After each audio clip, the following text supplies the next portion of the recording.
Welcome back to Dig It with Raven. This is a very special episode because we are bringing back the reaction videos and I'm like really excited. You guys have asked for them forever. I haven't done one in literal years and I'm so excited that I have Erica and Cosi with me for today's video, and it's gonna be a wild ride. I think I'm actually a little nervous, but it's great. So if you are on YouTube, you should be following Erica's channel, Moan Inc. Moan Inc. is for modern ancient. It's really, really cool if you like Greek stuff. Greek books, Roman books. I do a lot of books. I do watch your videos, I swear. Raven's been on for a chat about archaeology because I don't do that. So Raven's brought a bunch of that onto the channel. Yeah. And then over here we have the fabulous Cosi from Cosi's Odyssey on Instagram. More ancient Greek, ancient Roman mythology, sexy things. Like, it's wild. Absolutely go follow her. She's fantastic. And can I say it? So she's also going to Cambridge for her master's and it's very exciting. We are going to watch Clash of the Titans, not the 1980s version, the 2009 version with Sam Worthington. Is Sam Worthington? Yes. Yep. Who else is in it? Ralph Fiennes. Mads Mikkelsen. Liam Neeson. The cast is stacked. Who's the other guy that was like always plays the same character? Nicholas Hoult. Nicholas Hoult? Yeah. Oh my god, yeah. Yeah, he always plays it. Anyways, he's in it. Why are they in this film? No freaking clue. Absolutely ridiculous film. And we're here to react and just educate you all on it. So without further ado, let's get into it. All right, we're ready to finally watch the film, and we have a Greek spread, as always, themed food. We've got some souvlaks, some gyros, halloumi. What else we got? Tzatziki. Olives. Melitsana, salata, Greek salad. Chips. Extra chips, obviously. Greek flatbread, Kalmar olives. We have wine ready to go if we want it. Let's get into it. I'm ready. Are you ready? My body is ready. Let's go watch a clash.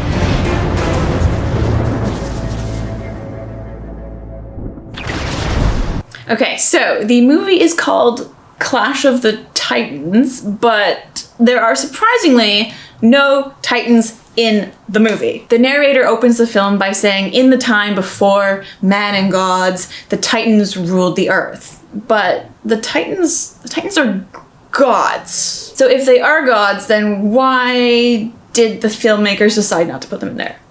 This is just questions that we all have with this title. It makes no sense. The Titans were still gods, but they were the pre-Olympian gods. So there's a difference between the Olympians and Titans and like gods in general. There's like 12 Olympians, which are, Zeus, Poseidon, Athena, Artemis, Apollo, that whole gang. And then there's other gods, so like the Titans. And they were completely different, like Helios, Prometheus, all these other people. They were the ones that kind of showed up before. The Titans were the 12 children of the primordial gods, Uranus and Gaia, which is, the earth and the moon.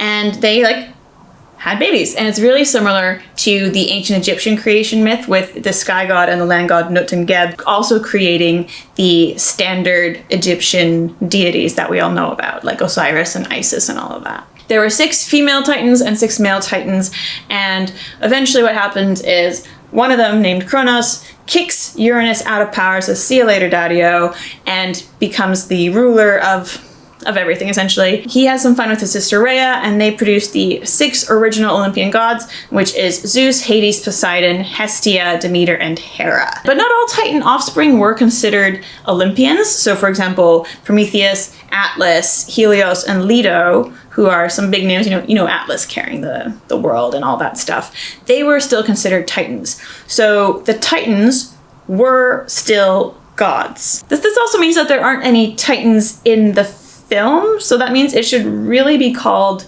The Clash of the Olympians, which still sounds fine. It has a nice ring to it. I don't know.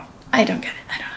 The Titans also just weren't all that bad. It was mostly just Kronos who was like the really evil guy who ate all his children. The Titans were powerful, but their reign was ended by their own sons, Zeus, Poseidon, and Hades. The whole story of a terrific trio banding together is a ridiculous oversimplification. The real story is that when Kronos took down his dad Uranos, Ouranos, cursed his son, saying that his own children would, in fact, rise up against him, and essentially we have this very fun repeating pattern. Kronos got super paranoid about this. I mean, makes sense, justified, I get it. But his response to the paranoia was interesting in that he started eating his children as they were born. So Rhea gave birth to 6 kids, and he ate 5 of them. Because Rhea, bless her, fair enough, got a bit sick of it, and then gave birth to Zeus in private and fed her brother, husband, father of her children, fed him a rock covered in blank, swaddled, if you can just hold that visual in your mind. Zeus was then taken to Crete and was sort of raised by a beautiful collection of foster mothers until he was big and strong enough to come back and do these ones, Once Zeus was old enough, he masqueraded as Kronos' cupbearer, fed him a mix of wine and mustard, which caused Kronos to vomit up all of Zeus' siblings. And they were fully grown when they were getting thrown up, so there was some kind of gestation happening in Kronos' stomach. It's just, the more you try and think about it, the more confusing it's going to be, so we're just going to keep going. He then freed the Hecatoncheires, also known as the 100-handers, and the Cyclopes, and they all banded together and rose up against the Titans and fought them over 10 years in this big famous war that's known as the Titanomachy. The Olympians eventually win after the end of this decade-long Titanomachy situation, and the Titans that didn't ally with them get imprisoned in Tartarus. And that is how Zeus becomes king of the gods, big dog, etc., etc. Zeus convinced his brother Hades to create a beast so strong it could defeat their parents. And from his own flesh, Hades gave birth to an unspeakable horror. The Kraken. The Kraken! Oh, Hades birthed it. Hades birthed it from Oh, what? What did he do? How? Zeus. It's giant. Hades is Hades supposed to be giant in this version? I guess he's a god. He can become whatever he wants to be. In 10 days, when the sun is eclipsed, I will unleash the Kraken. The Kraken! So why does he say Kraken? Kraken! That's actually the correct way of Also, pronouncing why it. The Kraken. The Kraken? Especially if it's ignored. Why is he warning them? Oh, and he tells them to sacrifice the princess. Yes. They don't come up with the idea. No. Is that a hand? Oh my god, he's on legs. Is it a hand? Is that a chest? It's a person with just an octopus back. Is this anthropomorphic? What is that? Oh my It's god. It's like Godzilla with tentacles. the stupidest monster I've ever. We have a lot of ground to cover here because the Kraken, not from Greek mythology, right? It's actually from Scandinavian folklore, which comes way later on the historical, mythological timeline than ancient Greece, right? So ancient Greece is way far back, and then we've got Scandinavian folklore, which comes more so in the AD, and that's where we hear about this magical, mythical, giant squid, right? That's what it is. So it is accurate in the film, we'll give it that, but it's this giant squid that inhabits the seas off the coast of Scandinavia. All critique aside though, this is actually just included, this whole release the Kraken as a monster, is just included in this film because it's actually a callback to the original film from 1981. So this film came out in 2010, and again, they knew that all of the returning audience from 1981, if there was any, and the new audience would want to hear Release the Kraken, rather than the actual sea monster from Greek mythology, because there is one, which is weird now that I say it out loud. Why wouldn't they just go with that sea monster, considering it is in the Perseus myth, and instead they chose one from Scandinavia? I don't know, but that's just what they decided to do. In the original Greek mythology of Perseus, as I said, there is a sea monster, and this sea monster is called Ketis or Cetus, right? Depending on if you use that hard or soft C. But this Greek mythological monster is not a giant squid, right? Because it makes sense for Scandinavia, not for ancient Greece. And in the depictions that we have of Ketis or Cetus, it's more like a serpenty kind of giant, creepy, but more serpent-like, singular, sort of not loads of tentacles type. That's the sea monster that we're dealing with, okay? And another thing, Cetus, this Greek mythological sea monster, does not ravage Argos. He has nothing to do with Argos actually in the original mythology, but instead is actually said to ravage the coast of Jaffa in Ethiopia. Now, that sounds a little bit weird, but Andromeda, who has been, sacrificed up to this sea monster, is actually a princess of Ethiopia. So her parents are the king and queen, Cepheus, again, or Cepheus, I've heard it pronounced a bunch of different ways. And her mother is Cassiopeia. Now, looking back a little bit, the reason why this sea monster was sent to the coast of Ethiopia is because Cassiopeia, obviously this happens a lot in Greek mythology, but she decides it's a good idea to say that either her or Andromeda, her daughter, changes from person to person, telling the myth, but she decides that one of them is going to be more beautiful, it's going to be hotter, super attractive, way more so than the Nereids, which are sea nymphs. And if you know anything about Greek mythology, the gods hate this. So Poseidon musters up this little monster and is like, go, wreak havoc, and that's what happens. There is no warning, like with Hades in this film, right? Nobody warns the Ethiopians that this giant sea monster is coming. No, release the Kraken. Which I guess, now that I say it, it actually does sound way better than release the Cetus would have been. So, in hindsight, we'll give it that. It was Zeus who created man, and man's prayers fed the gods' immortality. The movie says that Zeus created humans. And no, absolutely not. I don't understand why they even said that. Because there's absolutely no point. He's not actually like the Christian god. I don't get it.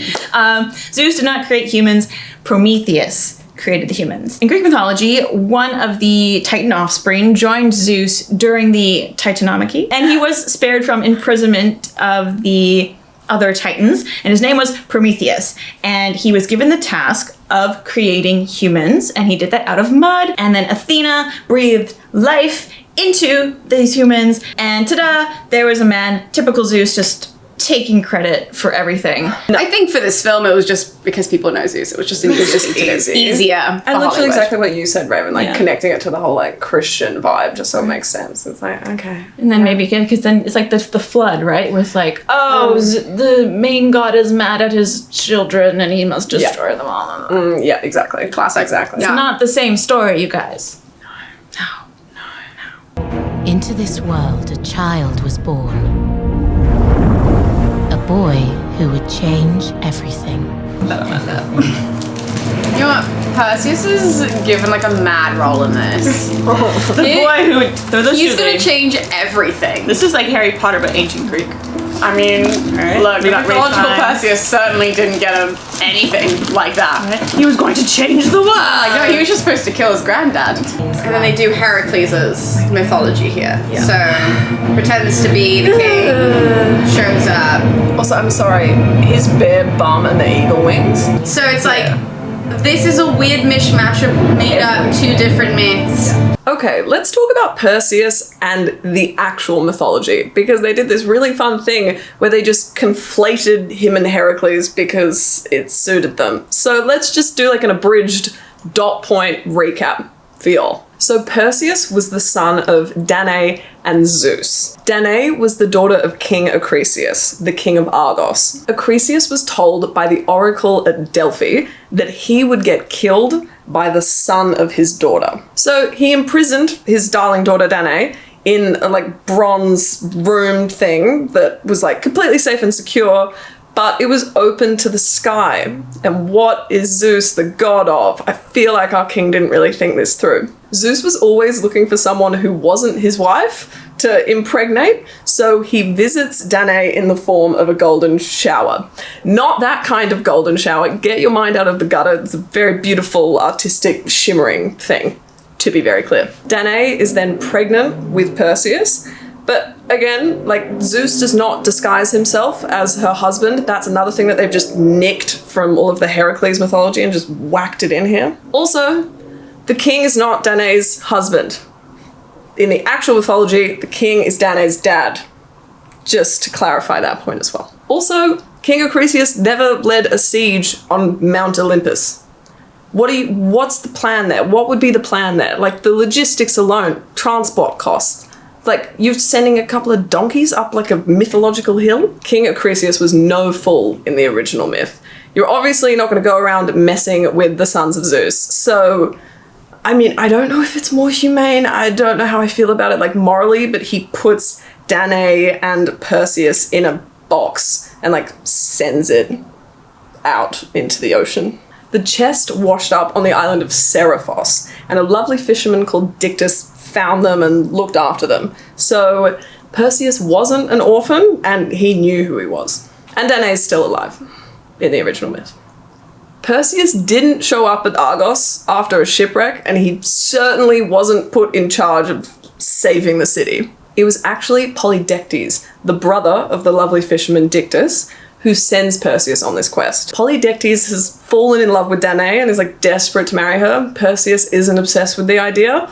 So this whole plan of retrieving Medusa's head was essentially Polydectes being like, I'm going to get the young meddling son out of the way because there's no way he's going to be able to do it. So even though Polydectes is in love with Danae, we've had a bit of fun like distraction here. And he is now in the position where he's going to propose to Hippodamia, another woman who's not Perseus's mum. And so Polydectes hosts this big banquet and tells everyone to bring a horse as a gift as part of, you know, the proposal to Hippodamia. And so Perseus doesn't have a horse on him, but he's so in support of this union. He's like, name it, whatever you want, man, I'm going to bring it to you. And Polydectes says, bring me the head of Medusa. So the real Perseus from the mythology, very, very different cat to the one we see in the movie. This Perseus, he will take all the help he can get. There's not like, no, I don't need the gods, I'm not going to pray to my dad. It's like, no, give me the shield, give me the helmet, give me the shoes, give me a hug, whatever he can get. He's like the most kitted out demigod when he goes on this quest. Athena told him where to go to get the weapons and gave him this like beautiful shield.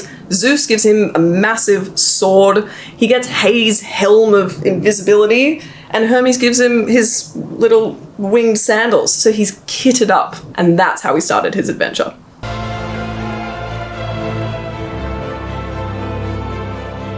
Oh, here we go! What is this? What a hazard. Right? Especially with that giant pointy thing, just like... That is, you know what? The ancients were way smarter than that. They would have never done that. So, what is this huge, giant statue on the side of a cliff of Zeus? It's very precariously put. It doesn't really make any sense, archaeologically speaking, of why you would build such a colossus statue right where it could fall into like passing boats. Which it did. Which it ended up doing. Spoilers, which is what happened. It just doesn't make any logical sense whatsoever. It could have been based on the Zeus at Olympia. That sort of statue. Not where it's placed, but the idea of statue, which you have a video on. So it's one of the ancient 7 wonders of the world. Incredible. It was a really cool statue, but you can't just like look at it on the mountain as you're passing by. Like, it's not like on the edge of anything that's dangerous. No. And the ancient people were much smarter than that. This is also like so unstable of like a pose. Like, I'm not even that stable standing this way. You fall over. You can get pushed over so easily. By the wind. It's just, this is a hazard waiting to happen. It's just, don't take that as in like, oh, that would have been a really cool thing we would have seen in the ancient world. Not a thing. No, not that big anyways. There are statues of like Zeus / Poseidon that are in that stance. Yes. So the foot position. Yeah. That's accurate. I guess it is. Yeah. But it's not like, not at that scale. You know? Just like, impractical. It's so practical. Mm-hmm. Yeah. Not Doesn't a fan. work. No. They've declared war. War against the gods. Why in the world would the soldiers of Argos declare war against the gods when they would believe that the gods were protecting them? They weren't. Like, are those giving like fury? Are they Furies? Like, they're not, but they are. They're gonna be like Fury. They Hades' little handmaidens or whatever. You think Zeus would send like lightning? Zeus's fit makes me so angry. So sparkly. I don't know why it's shiny. There's no description of that. This is Cam. How long has it been? How long, brother, since you've seen my face? Okay, why does he speak as if he has like strep throat? It's just like he's training for his Voldemort voice.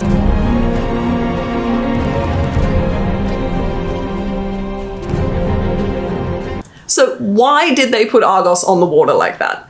To be very clear, it's not a harbour town. It's close-ish to the ocean, but like 11 k's away.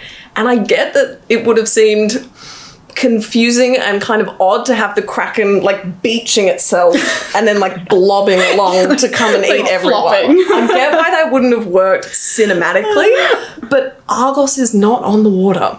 Just to be super clear. They do that a lot though with these ancient films, like the films about ancient things. Like Troy was like you could just run to Troy from the water, which like it was closer to the water than it is now. But you can't see the water. If you go to Troy, you're like, where's the water? Like it's not that close. Yeah, I think that's just again Hollywood being like, this just looks better. And like I get it. The shimmering it's pretty. water. It's pretty. And it's not like there weren't like towns on the coast. It's just these towns, these cities weren't directly on the coast. Yeah. Why wouldn't they just go with like a made up one? Or an actual harbour town? Yeah, just go to the actual port, which was Naphtalion. Yep. Mm-hmm. Maybe just Andromeda went for a walk. Really long walk. Yeah, Very hot walk. Listen, people run 10Ks all the time. Yeah. Actually, yeah, she could have been a fit queen. She could have been there in under an hour. Cardio queen. And then Kraken doesn't have to... No. Shields are done well though.